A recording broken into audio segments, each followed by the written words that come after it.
Barely enough to pay the wages of the staff, in fact, but it was a start. A first small step on the road to independence. She and Grania were so different, and not just in looks.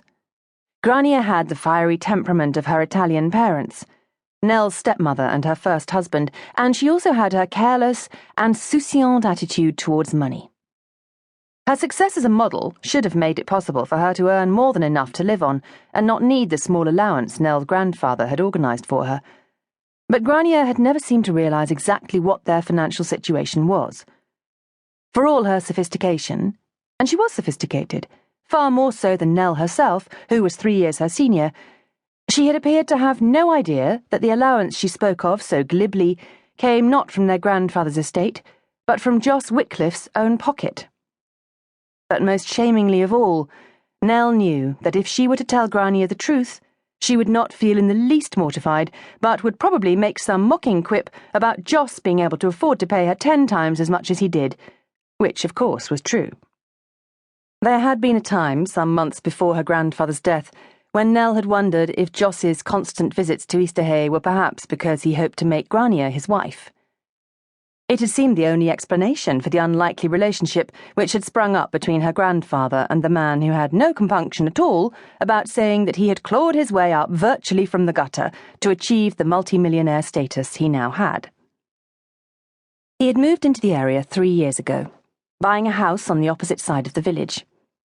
Nell had heard the gossip about him before he moved in, but had scarcely expected that her grandfather would make a close friend of him. Not for any snobbish reasons, but simply because her grandfather was a very reserved man, with few friends, and the kind of sharp tongue that made people view him askance. And if it hadn't been for that fateful fall, she doubted if Gramps would even have met Joss.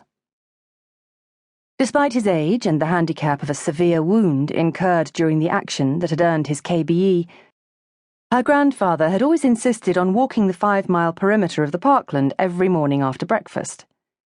The morning he first met Joss, just after the younger man had moved into the village, it had been frosty, and despite Nell's protests, Sir Hugo had insisted on going out, taking with him the German pointer that was his favourite companion.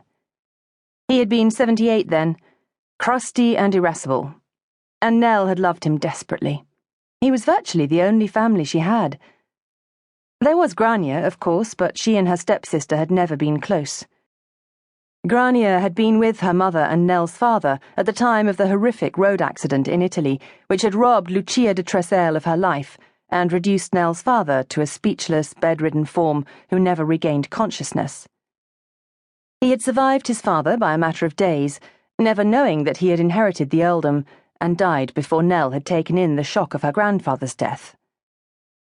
Grania had rung from Italy to break the news, saying, "It's quite convenient in a way. That hospital must have been dreadfully expensive. And it wasn't as though poor Daddy knew anyone, was it?" Grania had been taken in by the Italian relatives her mother and Nell's father were on their way to visit. Nell had not accompanied them on that trip, primarily because someone had to remain at home with her grandfather. Naturally, when the news came through of her stepmother's death and the full extent of her father's injuries, it had been to her grandfather and Easterhay that she had turned. Easterhay had been her home for as long as she could remember. Her father, an army man like his father and grandfather before him, had brought her there when she was little more than a few weeks old, leaving her in the care of his father and unmarried aunt.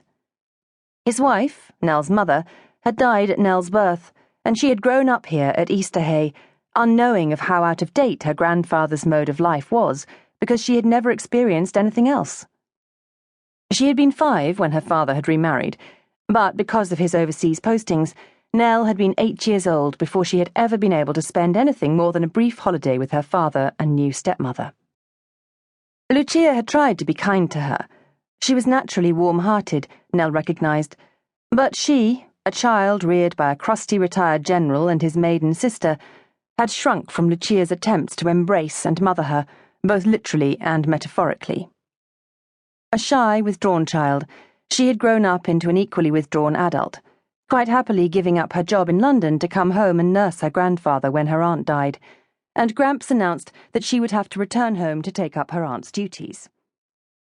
She had been just 20 then, and that had been